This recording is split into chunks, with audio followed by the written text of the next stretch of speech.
Assalamualaikum teman-teman. Jadi hari ini kami akan kenalin alat-alat laboratorium yaitu pH meter dan soil tester. Sebelum itu kenalin, namaku Sherly Adistia Yuniar. Dan aku Adelia Meta Putri. Kalian pasti penasaran kan cara penggunaan alatnya? Yuk tonton videonya sampai selesai.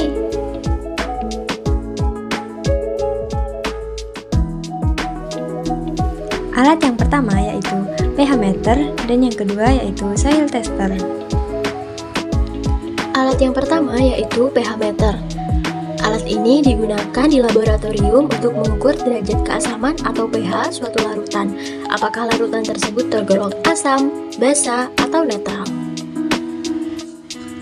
pH meter tersusun atas 5 komponen. Komponen yang pertama yaitu elektrode kaca.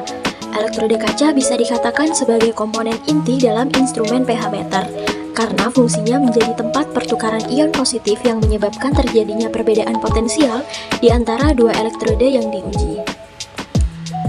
Komponen selanjutnya yaitu termometer atau temperatur. Jika larutan memiliki pH netral bernilai 7, perubahan temperatur tidak dianggap berpengaruh. Namun, jika larutan sampel bersifat asam atau pH kurang dari 7 atau basa pH lebih dari 7, perhitungan temperatur oleh termometer akan menentukan akurasi pembacaan nilai pH larutan. Lalu, komponen selanjutnya dari pH meter yaitu elektrode referensi. Elektrode referensi adalah kutub kebalikan dari elektrode kaca. Ketika dua elektrode ini dialiri dan direndam suatu jenis larutan, akan terbentuk rangkaian listrik yang menentukan kadar pH larutan tersebut.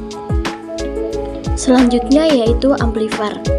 Seperti halnya termometer yang menguatkan perhitungan dengan melibatkan suhu, amplifier juga akan membuat hasil pH yang terbaca menjadi lebih akurat.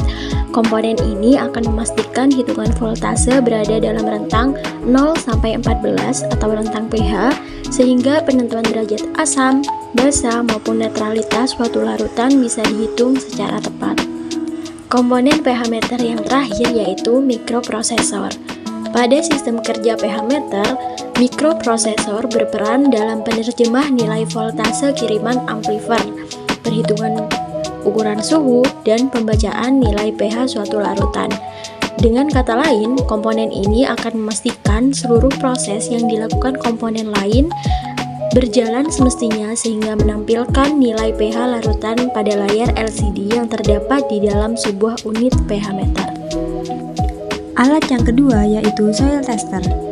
Bagian-bagian soil tester cenderung sama dengan pH meter karena sama-sama untuk mengukur derajat keasaman. Cara menggunakan soil tester yaitu: yang pertama yaitu hapus semua halangan untuk tanah yang memerlukan pengujian seperti rumput, daun, kerikil, batu, dan lain-lain. Sebelum menggunakan soil tester, pastikan untuk benar-benar membersihkan permukaan logam dengan sepotong kain basah. Kemudian, masukkan meter langsung ke dalam tanah yang membutuhkan pengujian. Sekitar 10 menit setelah memasukkan soil tester ke dalam tanah, pointer akan menunjukkan nilai pH dan kelembapan tanah. Kemudian, tekan tombol putih atau hijau dan pointer akan menunjukkan nilai kelembapan yang benar. Setelah digunakan, bersihkan soil tester dan jangan lupa simpan kembali di suhu ruang. Nah, itu tadi bagian, fungsi, dan cara penggunaan alat pH meter dan soil tester. Sekian dari kami, semoga bermanfaat ya. Wassalamualaikum warahmatullahi wabarakatuh.